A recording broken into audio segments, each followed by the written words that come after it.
Hey, hi everyone. I'm going to show a new feature we just launched, which is called Aiso fanouts. It's really about uh, knowing how ChatGPT searches the web. So whenever you run a search on ChatGPT, very often when ChatGPT doesn't have all the information in the training data, very often it does some web searches in the background. Those searches are called query fanout. And the problem for marketers and SEO is that you may rank very well in Google for the main keywords, for the keywords from Google searches, but if you don't rank for the fan out searches, and if your competitors rank for them, then you don't appear in ChatGPT.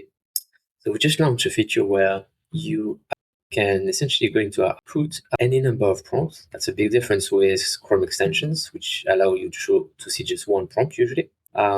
Once you've entered all these prompts, you can also enter your domain and your competitors. This is optional, but it's in the case where you work for a company, for instance, and you want to see whether you appear in the results for those fan out searches in Google, in the SERP Google results. So I've entered like many prompts, real prompts actually, from our data set of willingly shared prompts. Now I'm going to have a look at the results. You have a little tool if you want us to explain how it works. I already know how it works, so I'm just going to go straight to the results. It starts with an overview where, super interestingly, I see that Marriott.com, which is your site, is not ranking very well for the fan out, even though it's a very well-known brand. But Hilton is quite present in the fan out, so Hilton is doing really well. And here, for all the prompts, you see I have like here a reminder of the prompt that I entered. You can see them at the top, but it's also reminded here. And for those prompts, I can see all the fan outs that have been generated. And so, for instance, I had like a question: what are the best resorts for families in the Bahamas for July 4? This is a real prompt that we have from our data set.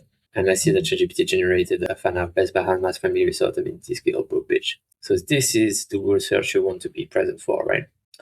And I can see, for instance, that I can actually see the Google results here, So I can see that Hyatt is present at 21. We looked at the first 30 results because this is what ChatGPT looks at during the live searches. So I can see that Hyatt is present, but I'm not present. So now I know that I need to do some SEO work to dominate ChatGPT because there's a lot of SEO in ChatGPT, but I know exactly what kind of SEO and which kind of search I need to target. It's not the usual keyword, it's exactly this query. There's more to it than that, but it basically shows you which searches ChatGPT is doing in the background. You can enter as many prompts as you want with suggestions of real prompt from our dataset if you're interested. But you can also enter any prompt that you like. You can keep track of things over time. There's a lot more features that you can see in the app. And you can download as CSV, PDFs. It's all kind of interesting, ways to use this. So this was a quick tour, and I hope it's interesting to you.